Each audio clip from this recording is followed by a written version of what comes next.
In Racing Through Time, we look at the great drivers, the cars, the races and the circuits that made motorsport history. Reims, Rouen and Le Mans in France and Spa-Francorchamps in Belgium are all part of the great European road racing tradition. For some, their time has passed. For others, the memories and history have continued to the new era.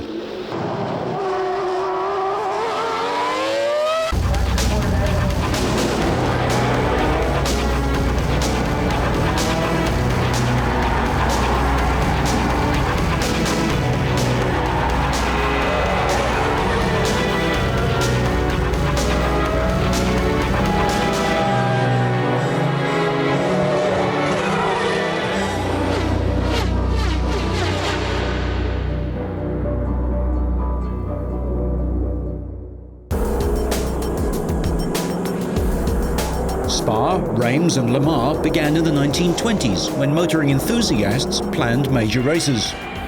Road racing was the European style, and the circuits developed from the earlier city-to-city races. For drivers, it was the road circuits that provided the greatest challenge, the highest speeds and the greatest dangers. Most circuits were established by local identities and promoters. In 1920, Jules de Thiers, manager of the newspaper La Muse, and Henri van Oppem, chairman of the Royal Automobile Club of Belgium, planned a circuit in the Ardennes region, using a triangle of roads joining the villages of Malmedy, Stavelot and Francorchamps. It was close to Spa, famous for its hydrotherapy. In the 1925 European Grand Prix, victory went to Alfa Romeo's Antonio Ascari, father of Alberto.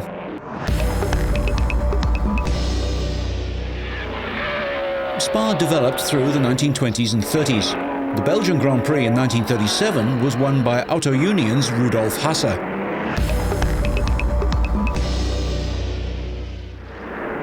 Grand Prix cars returned in 1939 to face Eau Rouge Corner. This was created, sweeping up the hill to Radeon onto the high-speed and dangerous circuit.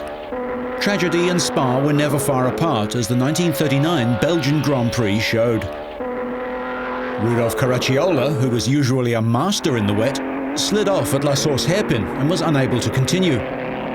The Grand Prix was run in wet and slippery conditions with poor visibility after 40 dry days, but the grid was decided by ballot. Mercedes driver Richard Seaman started quickly. Seaman passed Lang and led by 30 seconds. On lap 21, he approached La Source but was badly placed and slid into the trees. Seaman was knocked unconscious and was trapped in the car, which burst into flames. He was badly burned before he could be removed by a brave Belgian gendarme and the Auto Union driver Meyer. The British driver regained consciousness but died later from severe burns. Herman Lang was upset and wanted to retire, but was ordered to continue and won the event.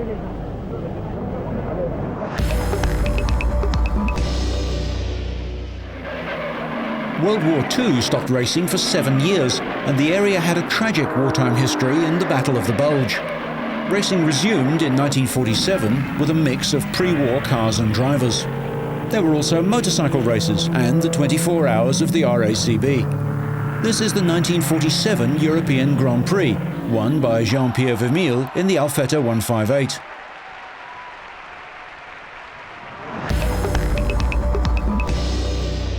Spa in 1949. Maserati, Talbot and Ferrari were evenly matched during the year, all taking their share of wins.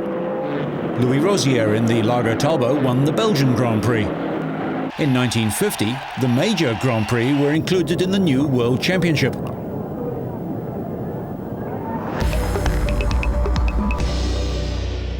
Juan Manuel Fangio won in the Alfa 158 on their return to racing. In 1951, his teammate and defending world champion Nino Farina took the lead from Luigi Villaresi's Ferrari on the first lap. Fangio had dropped back when a wheel seized at his first pit stop. Ferrari's Alberto Ascari was driving as fast as he could, but he didn't catch Farina and had to settle for second place. Ascari had wins in 1952 and 53 in the Ferrari 500, and he won the world title in both years. In 1954, one Manuel Fangio won in the new Maserati 250F before joining Mercedes mid-season. 1955 and Mercedes were at the peak of their form. Fangio led Stirling Moss in formation around the circuit. The 14-kilometre track ran along the roads below the village of Francorchamps, down the valley of a stream called Eau Rouge, and then up to the crest of a hill at Les Combes.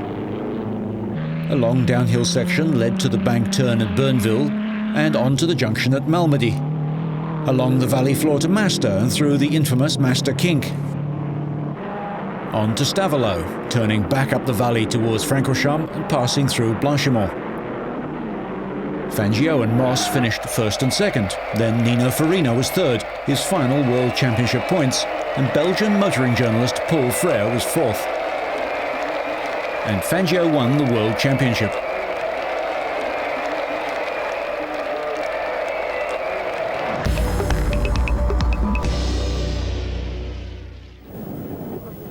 Changeable weather is always a factor at Spa. One part can be dry, while further along the valley there's a downpour. In 1956, heavy rain fell prior to the start of a classic race. Mercedes had retired from racing, so Moss joined Maserati and Fangio was with Ferrari. Moss accelerated into the lead in the 250F and he led until lap 2. Fangio made a poor start but passed teammate Eugenio Castellotti and then Moss on lap 5.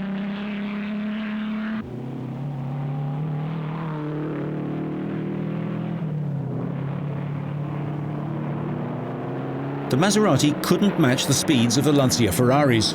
Moss tried hard, but he was 8 seconds behind after 10 laps.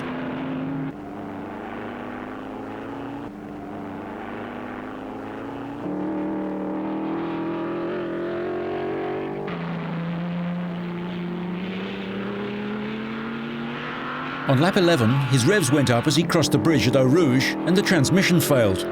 The hub and wheel locked up and the half shaft broke just after Raidillon. Moss coasted to a stop at the side of the road. He jogged back to the pits and took over the number 34 Maserati of Cesare Perdisa.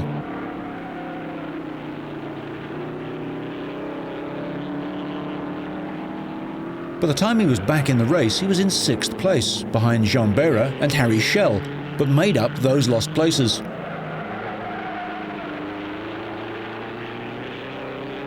Fangio retired on lap 24 with transmission failure.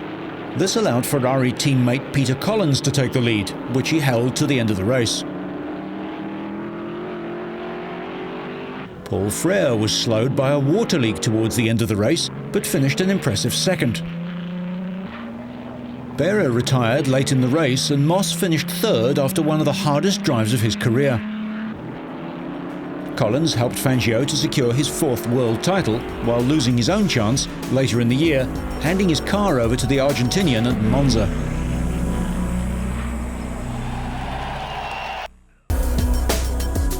There was no Grand Prix at Spa in 1957 for financial reasons, but by 1958 there was a changing of the guard.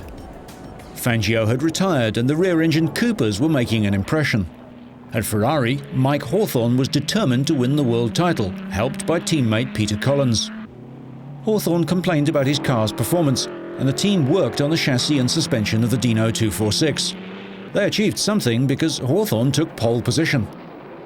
The BRMs were slow and down on power, and this left the race between Ferrari and Van Wall. The start was a complete shambles as the timekeepers imposed an inexplicable delay before the flag finally fell. Collins's Ferrari was severely overheating, as was the driver. Hawthorn and Musso made bad starts, so Stirling Moss led away to Eau Rouge in the Van Wall. His lead was short-lived because he missed a gear accelerating out of Stavelot and over-revved the engine. Brooks led at the end of the first lap and had a tremendous dice with Collins. At the end of lap 5, Collins had to retire with a cooked engine. So Brooks led with Hawthorn second and Musso third.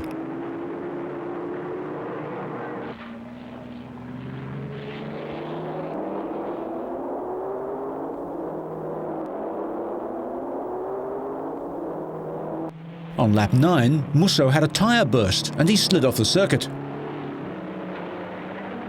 Hawthorne, seeing the crashed Ferrari, lost his urge and slowed down because he thought it was his friend Collins. When he saw Peter in the pits uninjured, he sped up, but Brooks's pit crew kept him informed and he maintained the advantage.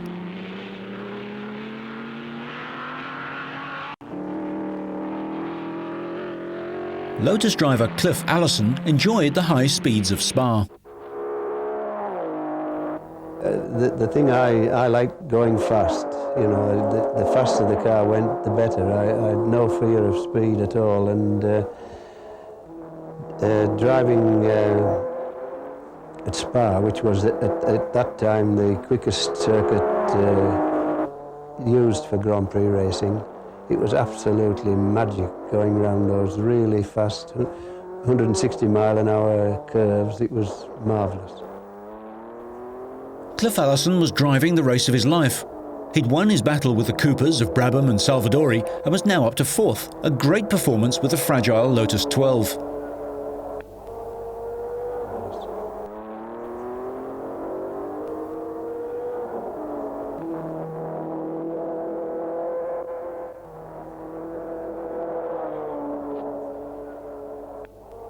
On the last lap, Tony Brooks exited La Source only to discover that his Van Wall's gearbox was beginning to tighten. As he crossed the line, it goes. He couldn't have completed another lap. 20 seconds later, Mike Hawthorne was accelerating away from La Source towards the finish, and the Ferrari's engine blew up. Stuart Lewis-Evans in third place. As he took La Source, his Van Wall's suspension collapsed, but he still finished third. In fourth place, Cliff Allison in the Lotus, with Olivier Gendebien sixth in the yellow Ferrari.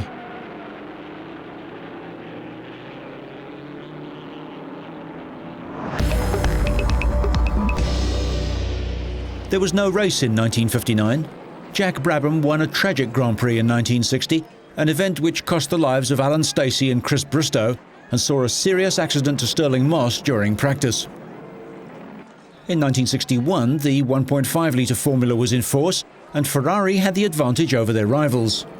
John Surtees was establishing himself in Grand Prix racing, having made the change from motorcycles to cars. He was with the Yeoman Credit team.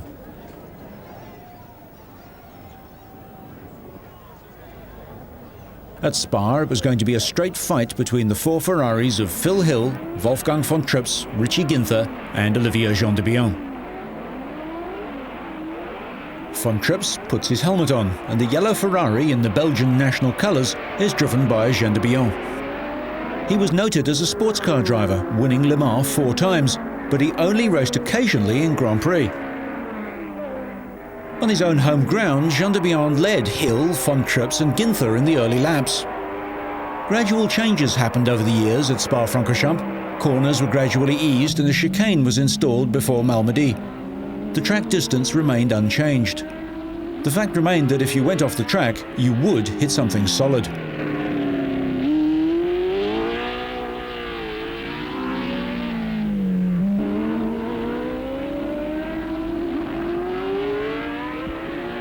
American Maston Gregory at the wheel of the Camarade Cooper. John Surtees in the Yeoman Credit Cooper, one of the first examples of a fully sponsored racing team. Surtees went on to finish 5th.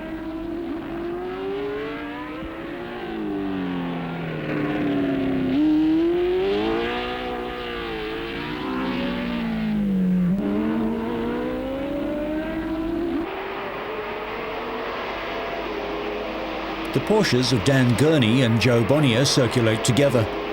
Porsche only had a brief time in Grand Prix racing, but scored 1 win. Dan Gurney in the 1962 French Grand Prix, the only one for an air-cooled engine in GP racing. Gurney finished 6th in this race. Porsche did return with the World Championship winning TAG McLarens in 1984, 85 and 86, and less memorably with Footwork Arrows in 1991. It was Ferraris 1, 2, 3 and 4. Hill, von Trips, Ginther and Gendebien. Phil Hill became the first American driver to win the world title.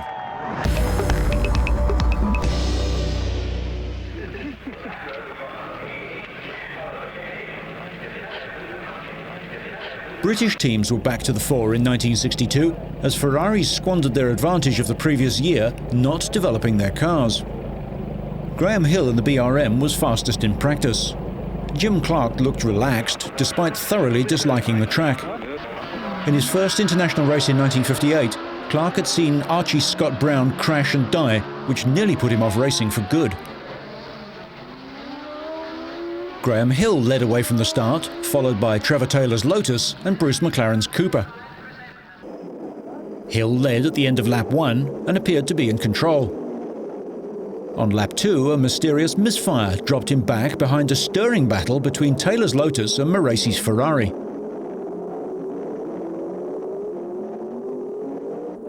At half distance, Clark took the lead and began to pull away.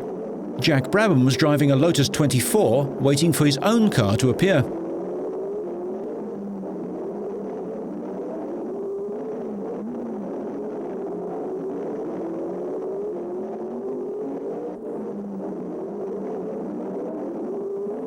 Shortly after, Taylor and Morasi touched and crashed.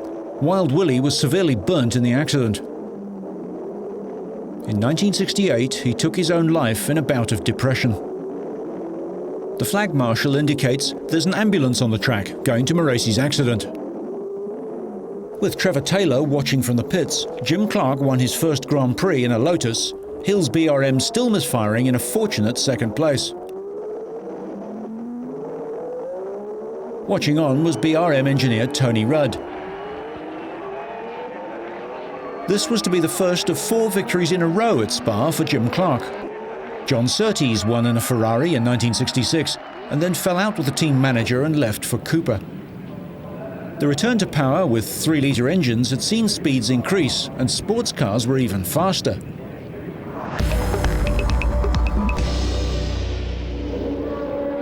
In 1966, Jackie Stewart began thinking deeply about the dangers of road circuits while he was trapped inside his upside-down BRM with fuel leaking all over him for 25 minutes. He was rescued by Graham Hill and Bob Bondurant, and with no marshalling or medical backup, Stewart was put into a van, taken to the first aid post and eventually to hospital. This was the start of the organisation and improvement in racing safety.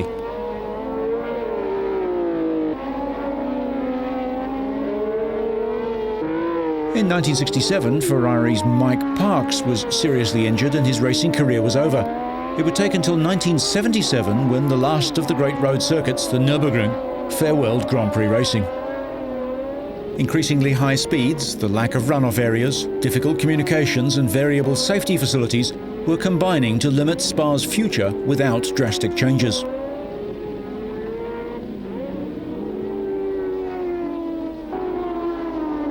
Dan Gurney scored the only win for his All-American Racers Team Eagle Westlake in 1967. In 1968, another constructor driver, Bruce McLaren, scored his 4th and final Grand Prix win, and the only one in a McLaren.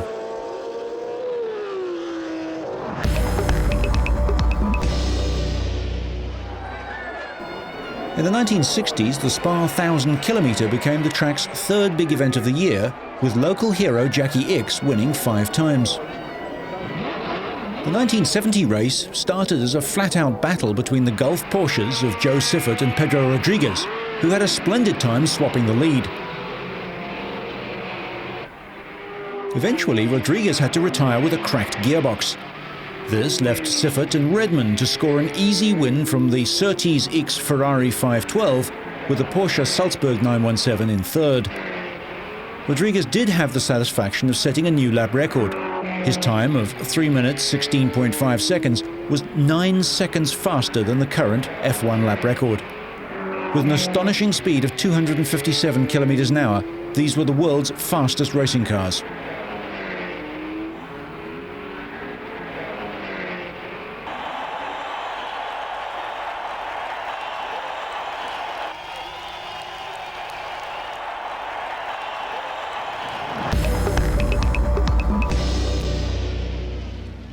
The final Grand Prix on the full 14-kilometre-long track was held in 1970. Pedro Rodriguez had more luck and won in the BRM. Safety, however, eventually became an issue, and Spa was just too fast. The Grand Prix moved to the characterless Nivelles circuit near Brussels, and later to the tight Zolder circuit near Hasselt. Would Spa go the way of other road tracks and simply fade away?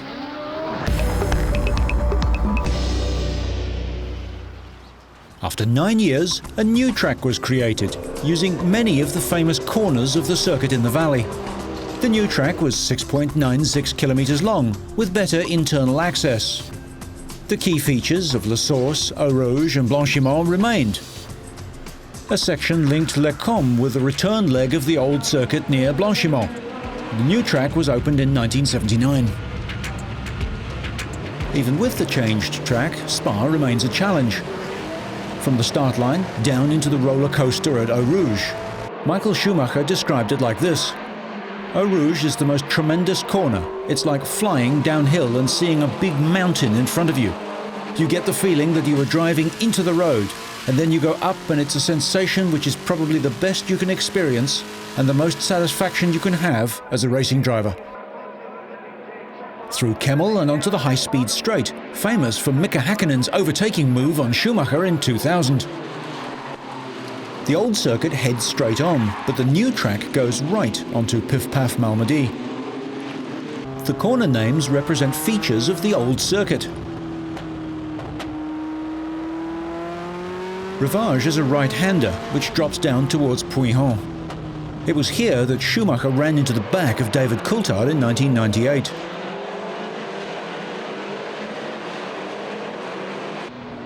Schumacher said, "It is without doubt the best circuit in the world.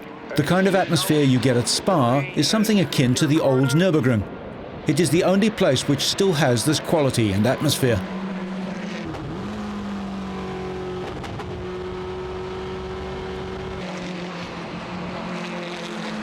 Fagnes is followed by the double right-hander at Stavelot.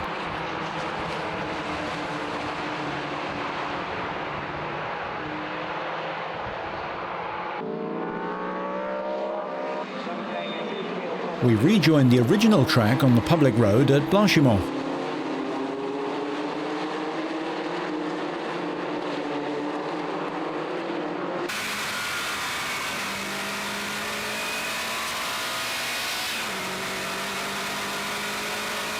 Near the bus stop, which was put in to slow the cars before La Source, you can find memorials to Archie Scott Brown and Richard Seaman. In fact, Scott Brown is reputed to have hit Seaman's memorial stone in his own fatal accident. A walk around the circuit reveals many such memorials, a grim reminder of the dangers of the original circuit.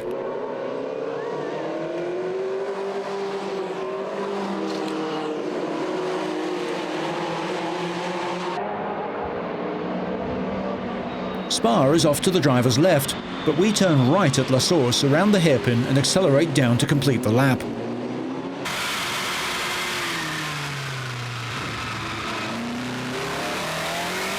Dipping down to Eau Rouge again, the original road goes left and turned back through a hairpin at Assiens-Douan.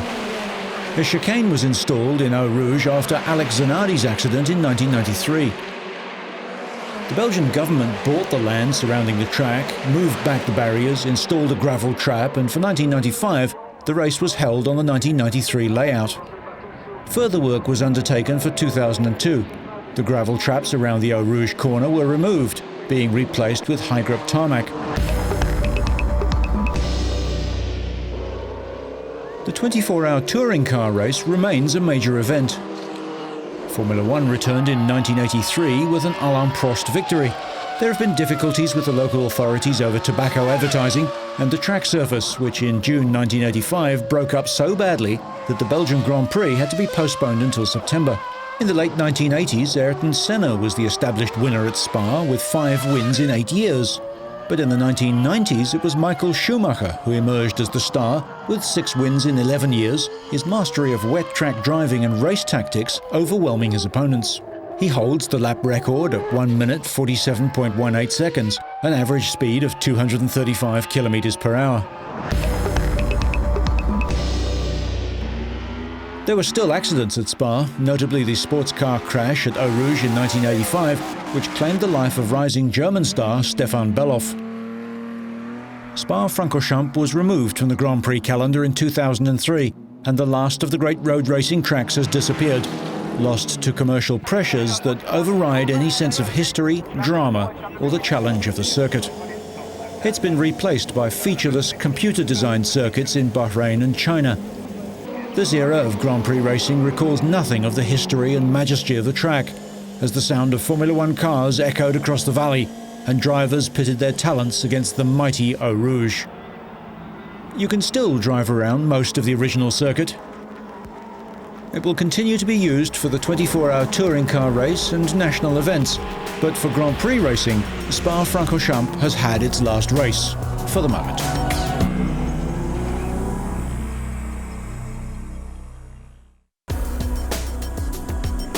The Reims circuit was fast and flat. Reims is in the Champagne region in the northeast of France. The track consisted of a triangle of public roads over 7.8 kilometres, close to the village of Gurs to the west of the city. In the 1930s, it hosted the Grand Prix de la Marne, and gradually permanent structures grew up. In 1938, Reims took over the arrangements for the French Grand Prix after some political intrigues. The AC de Champagne, led by Raymond Toto Roche, cut down trees and widened the road between Gurs and Tilloy in a quest for even more speed. Auto Union entered cars for Hasse and Kautz, and France was represented by Talbots, Bugattis and a CFAC. Both Auto Unions crashed on the first lap, and Manfred von Brautich won from Caracciola and Lang.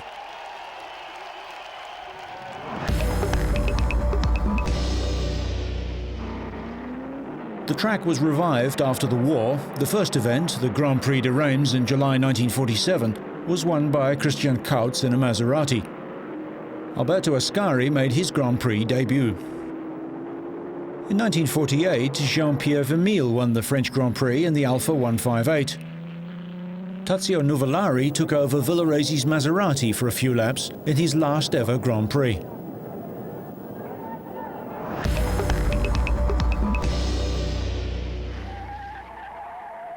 In 1949, Louis Rosier and Louis Chiron in Largo Talbos had a fierce battle with Prince Bira's Maserati 4 CLT and Peter Whitehead's 125 Ferrari. Chiron won, repeating his pre-war French Grand Prix success.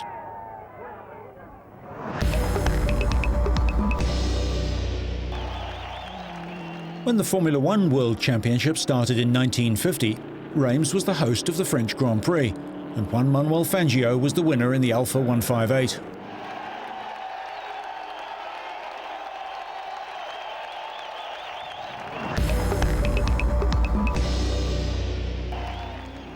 By 1951, Fangio was at the top of his form, but the Alfas were under pressure from the Ferraris.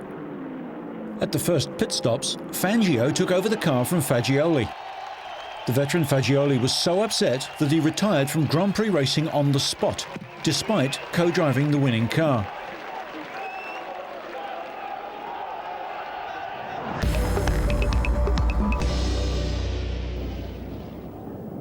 The French Grand Prix went to Rouen in 1952, and parts of the Reims track were rebuilt the following year, and the race returned. Fangio was back after his serious crash and had a classic battle with Ferrari's Mike Hawthorn. Gonzalez started with a half-full load of fuel and raced off the line and built up a 20-second lead before having to make his pit stop. Hawthorn and Fangio crossed the line side by side. On the last lap, Hawthorn had a slight advantage over Fangio, Gonzalez and Ascari. The four cars approached Tilloy corner. Hawthorn out-accelerated Fangio and won by a car's length. Gonzalez was third, followed by Ascari, Farina and Villaresi.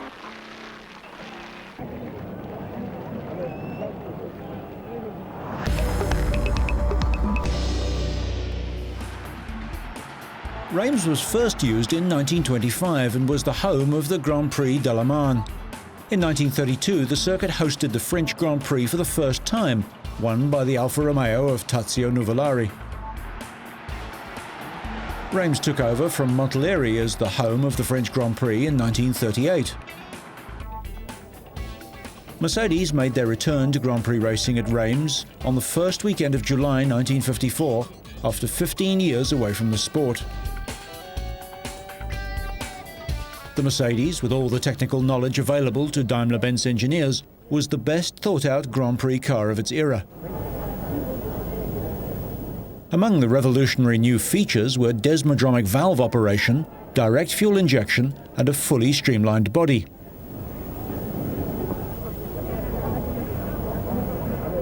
The straight 8-cylinder W196 Mercedes were prepared for Fangio and German drivers Karl Kling and Hans Hermann. They were up against Maserati 250Fs and Ferraris.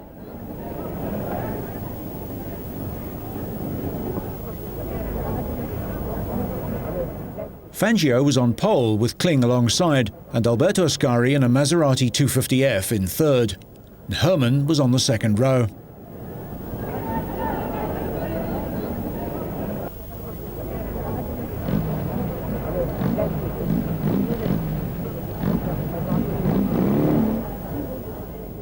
The doyen of French motor racing, Charles Ferraud, flagged the drivers away.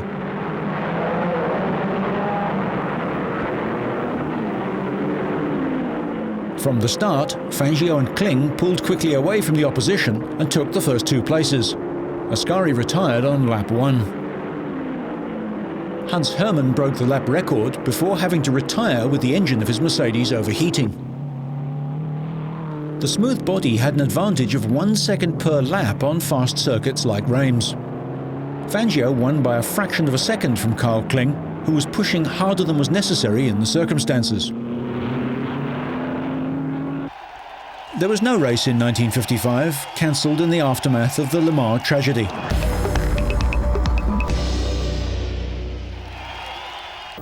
In 1956, with Mercedes retired, Maserati, Lancia Ferrari and the newcomer Van Wall were the three main contenders. Maserati weren't ready for the French Grand Prix, having tried to prepare 28 cars over 2 weeks, the majority for the Supermaggiore sports car race. The 250F was never at its best on high-speed circuits, but the aerodynamic Van Walls couldn't take advantage, and it turned out to be a Ferrari walkover. The win to Peter Collins in his best championship year, with Eugenio Castellotti second and Fangio third.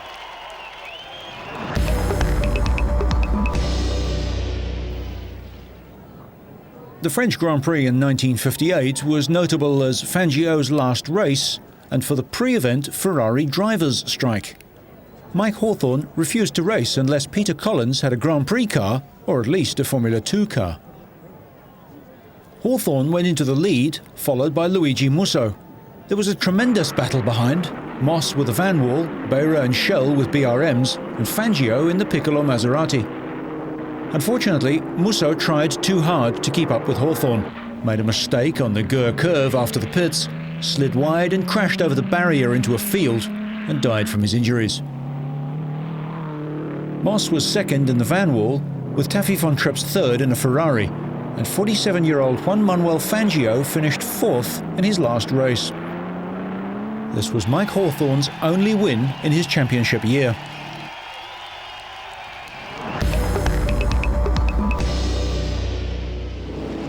In 1959, Tony Brooks was the winner in the streamlined Van Wall. In his great run of 5 successive victories in 1960, Jack Brabham won at Reims. In 1961, Giancarlo Baghetti took a famous victory, the only driver to win a World Championship Grand Prix in his first start.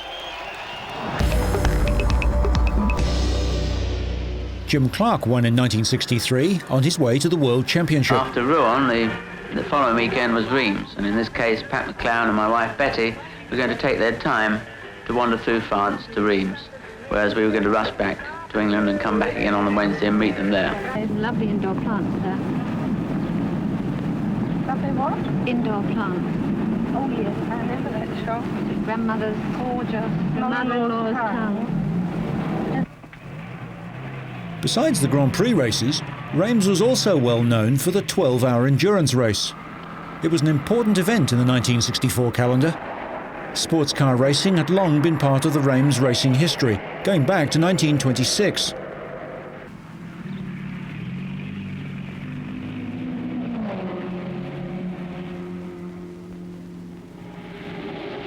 Now in the 12-hour race at Reims, this year I shall be called upon to drive the latest Ferrari Grand Touring car. It's like comparing a racehorse with a cart horse. Formula One car is rather like a rather high-grade racehorse. It's very quick, it's very nervous, whereas you can be a lot rougher with a GT car and get away with a lot more. It rolls slower, it breaks away slower, and of course it does give you a lot more warning. Yeah, except it sounded metallic. Oh, all right. It sounded as though it hit something metal. And we The must, pit crew is going to play a very large part in winning the race. If it's a closely fought race, then of course their part will become even more important. There's nothing worse for a driver to have been driving, say, solidly for 2 to 2.5 hours, doing his nut, as it were, and then to come in and find his precious seconds that he's worked away, whittled down, trying to knock the odd tenth off every lap, are just thrown away in the pits. And an efficient pit crew, of course, can really make time on other pit crews and, of course, aid the driver in his quest for winning the race. Our plan for this year, with Joe Bonnier as my team driver, is that I will start the race in the dark, which I think is going to be quite frightening. I don't think I've ever started a race in the dark before, especially not a Le Mans type start.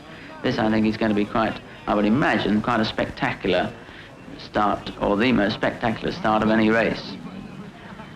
One of the dangers, of course, will be jumping into our car in a very brightly lit up area and blasting off into the darkness, and our eyes having to get accustomed to the dark. Reims had 3 sharp corners, and the narrow road made it a challenge. The long straight led to a fast right and then left-hander, and it entered the village of Gurs, where the track made a sharp turn between the houses. It continued up to the woods of Guerin in a series of fast curves. After another tight corner, the Virage de Guerin, the track followed Route Nationale 31 eastwards over the fields towards the Tilloy hairpin. From there, it was flat out back to the pits. Slipstreaming was vital, and the long back straight rivaled the Mulsanne at Le Mans.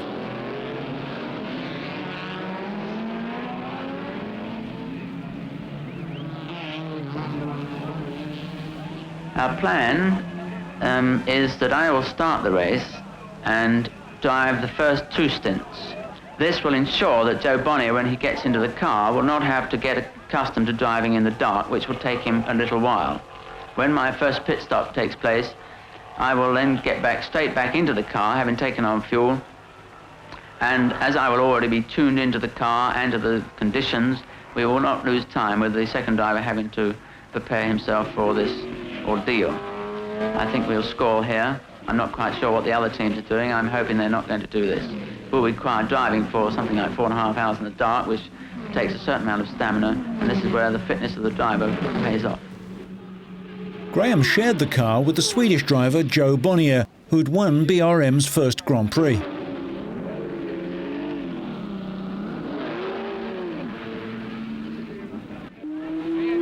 Pit signals, try not to get behind that other one, will you? Because when we're together, you know, I can't see our signal at all. You're stuck behind another bloody going forward, and I can't see it.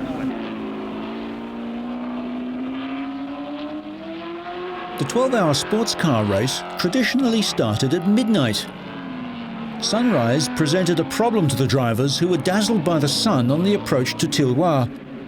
An ingenious solution was found in the shape of a giant velvet curtain suspended across the road just beyond the corner.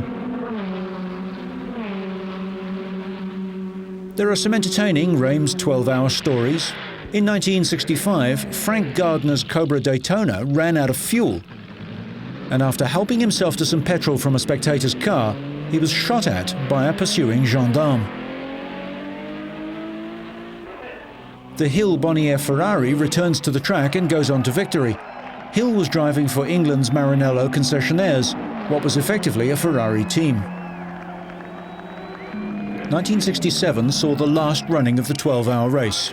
Guy Ligier and Joe Schlesser won in their Mark 7 Ford. By the end of the decade, Reims was facing competition from permanent circuits like Paul Ricard at Le Castellet, a modern purpose-built facility.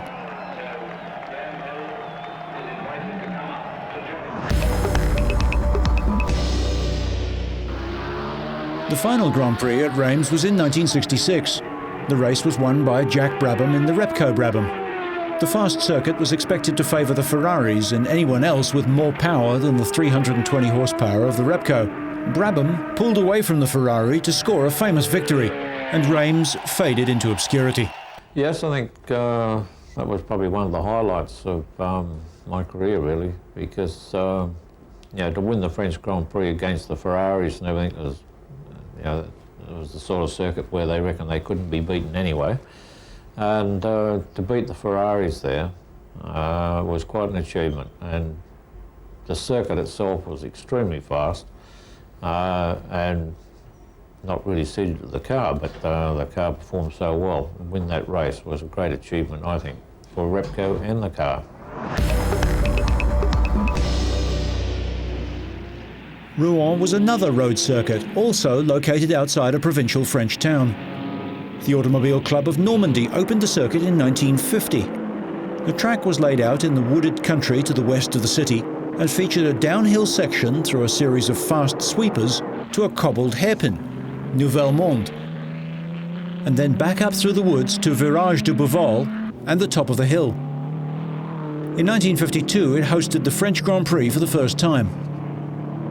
The 1957 race saw Juan Manuel Fangio in his Maserati taking on the Lancia Ferraris of Musso, Collins, Hawthorn and Trintignant.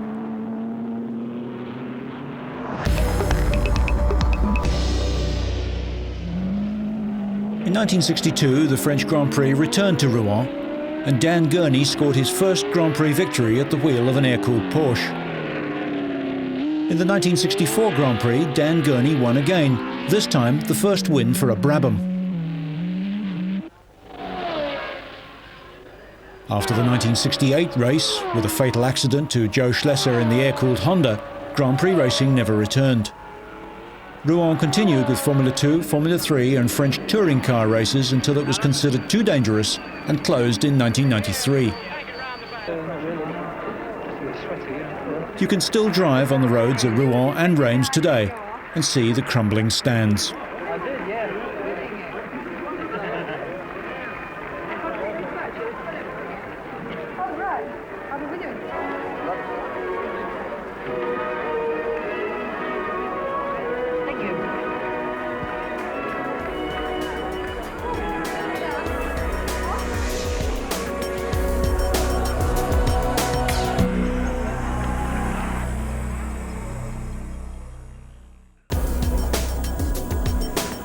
One track that's outlasted them all is Le Mans, and that may be due to the fame of the 24-hour sports car race rather than just the track itself. The race has held a fascination for drivers, manufacturers and spectators for over 75 years. The 1960s was one of the high points as Ford took on Ferrari. The track was little changed from the 1950s, but speeds had increased with the Ford GT40 reaching over 320 kilometers per hour along the 6 kilometers of the Mulsanne Straight. From the start in 1964, the GT40 was quick, but had to give way to the pressure from Surtees and Bandini in the Ferrari. The Phil Hill Bruce McLaren Ford was as high as 5th. The Maserati retired from 3rd place with electrical problems. Up to 4th was the AC Cobra of Dan Gurney and Bob Bondurant. They went on to win the GT category. The race was won by the 3.3-litre 275p Ferrari of Vacchiarella and Guichet, with Hill Bonnier second and Surtees Bandini third. Ferrari also won the Index of Performance. These wins were very important to Ferrari commercially, helping their road car sales.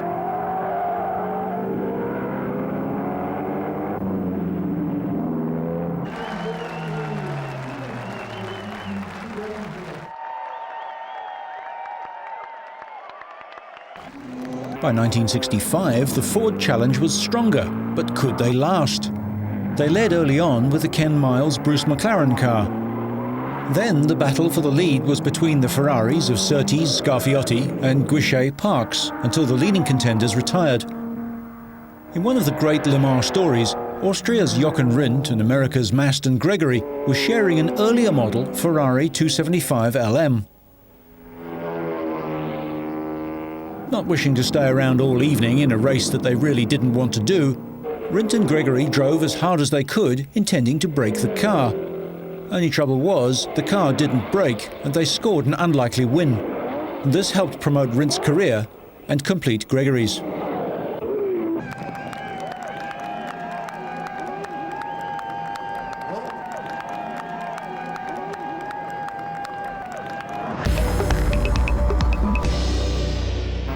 Ferrari had scored 9 victories, including 6 in succession. But this was to be the end of their dominance, as the resources of Ford were far in advance of what Ferrari could muster. In 1966, New Zealanders Chris Amon and Bruce McLaren broke through for Ford's first win. In 1967, Mike Spence and Phil Hill in the high-wing Chaparral were running a strong second. However, the Chaparral's automatic transmission broke down. 3 of the Fords crashed out, but Dan Gurney guided teammate AJ Foyt, who was more used to oval track racing, to the win.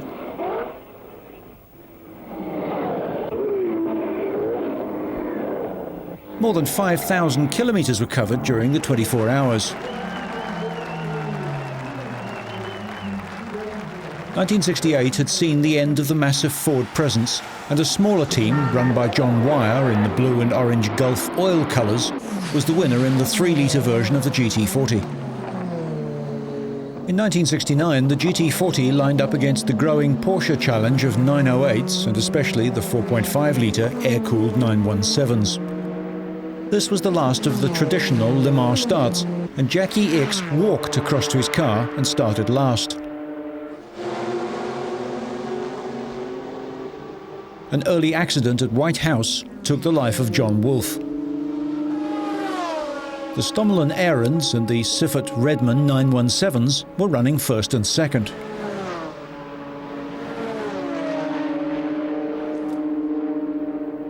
The Siffert Redman 917 was expected to last the distance, but gearbox failure put them out.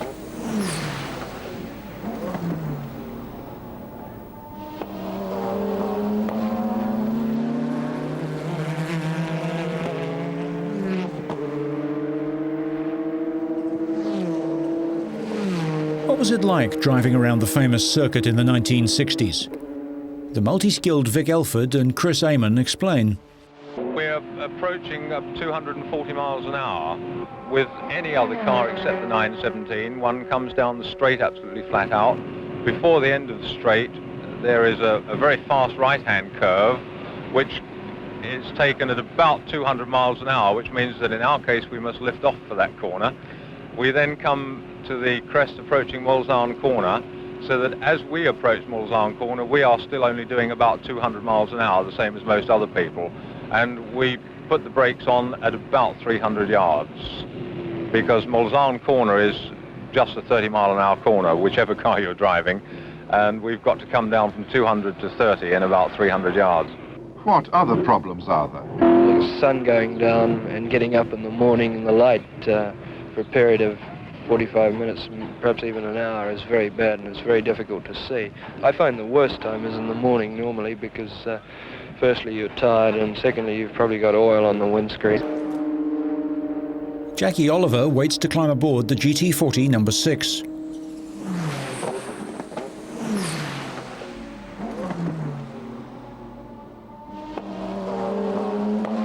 The Stommel & Ahrens 917 had retired with a broken oil pipe and clutch. The V12 Matra was still being developed. Its time would come in the 1970s.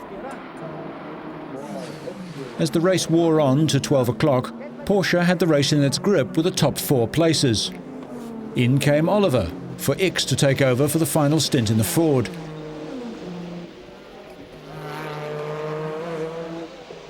Then suddenly there was drama for Porsche. The 908 had a repeat of the clutch problem that put the Redman Siffert car out. The Elford Atwood Porsche was also out. That left a battle between Hans Hermann, ex-Mercedes Grand Prix driver in the Porsche, and Jackie Ickx, one of the top Grand Prix drivers and probably the best ever endurance driver, to fight it out in the last few laps. Hermann led, but on the final lap, Ickx found a way past.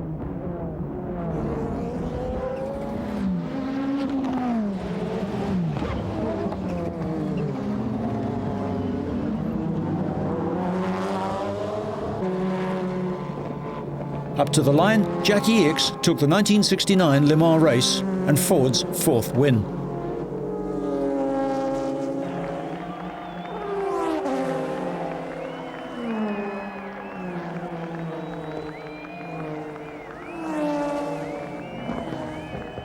Le Mans prospers, while all the other circuits we've seen have now reverted to their original use as public roads, or have lost their international status. However, each has played a memorable part in the race through time.